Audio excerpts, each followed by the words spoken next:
Organic morning દોસ્તો, આજે આપણે આવ્યા છીએ સુંદર મજાનો પ્લોટ. વાહ ભાઈ વાહ, સબ્જીનો રાજા હો ભાઈ, ખરેખર એકદમ ગ્રીન, એની ફૂટાણ અને એનો કલર અને શું એની હાઇટ છે મિત્રો.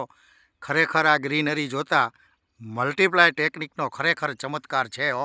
વળી પાછો આપણે લસણના પ્લોટની અંદર છીએ. હવે મિત્રો જેટલા પણ પ્લોટ છે, હવે લસણના પ્લોટના વિડીયા હવે આપણે આવશે. તો આજે આપણે એક સુંદર મજાના પ્લોટનો નજારો આજે હું મિત્રો તમને બતાવી રહ્યો છું, અને એ છે કયા ખેડૂત મિત્રનો. ચાલો તો એની ટૂંકમાં માહિતી લઈએ. નમસ્કાર મોટાભાઈ, નમસ્કાર. શું નામ છે તમારું? કયા ગામથી? અને તાલુકો અને જિલ્લો મોરબી, બરોબર ને? જો આ હતા જીતુભાઈ અને એની સરનેમ છે વિડજા, બરોબર ને? જીતુભાઈ, આ જે મલ્ટીપ્લાય છે, બરોબર ને, કેટલા વર્ષથી આ વાપરો છો?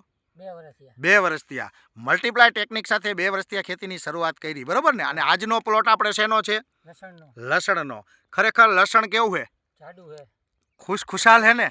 આ લસણ જોઈ અને ખુશી થાય કે ન થાય?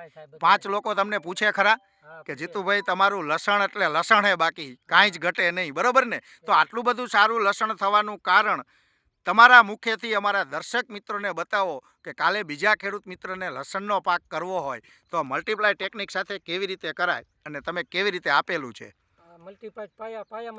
જ્યારે તમે ડીએપી આપતા હતા ત્યારે પાયામાં વીઘે કિલો, બરોબર ને? અને ત્યાર પછી 2 વખત વીઘે 1 કિલો, મતલબ 1 વીઘાની અંદર 3 કિલો મલ્ટીપ્લાય આપવાથી આજે મિત્રો જોઈ શકો છો, મલ્ટીપ્લાય આપવાથી લસણની થડની જાડાઈ, એની ગ્રીનરી, એક પણ પૂખડું ભરે હે જીતુભાઈ?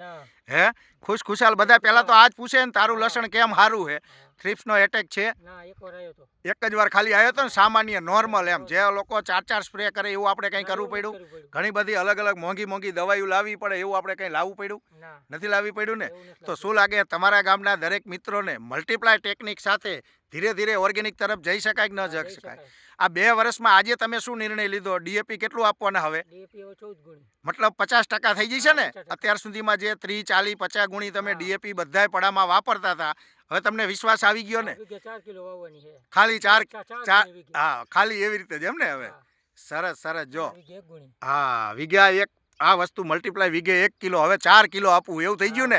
કારણ કે આના જેવી તાકાત સેમાય છે નહીં. અને ધીરે ધીરે ઓર્ગેનિક તરફ જઈ શકાય ને? અને ક્વોલિટી કેવી બને બધી વસ્તુની? તમારા જીરાની અત્યારે ક્વોલિટી કેવી બનશે? સારી ને? 2 ભાઈ વાપરો હો ને? તમારા ભાઈનું નામ શું? સુરેશભાઈ વિડજા, સુરેશભાઈ કરશનભાઈ વિડજા, બરોબર ને? એ પણ મલ્ટીપ્લાય ટેકનિક સાથે ખેતી કરે ને? એના જીરાનો આપણે વિડીયો ઉતાર્યો હતો. કેવું જીરું છે? જે ભાગમાં કપાસનું વાવેતર હતું એમાં અત્યારે સોલિડ છે ને? તો શું લાગે બધાય ખેડૂત મિત્રોને, તમારા ગામના અથવા સગા સંબંધી બધાયને મલ્ટીપ્લાય ટેકનિક સાથે ખેતી કરાય કે ન કરાય? કરાય ને?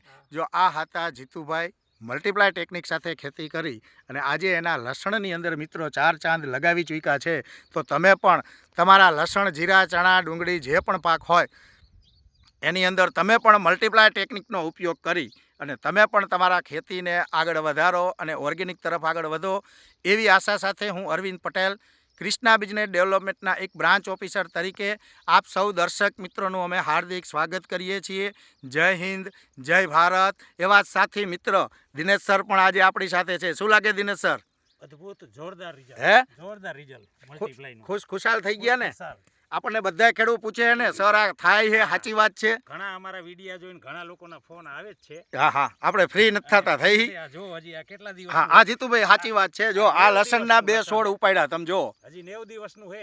હા, એની હાઈટ ની જો, એની હાઈટ જો. હજી જીતુભાઈ 1-2 છોડ ઉપાડો તો. ગાંઠિયા કેવા ઈ તો જો હજી. હા લે ઉપાડો. જો આ લાય આપણે ઉપાડી છે મિત્રો, જો તમે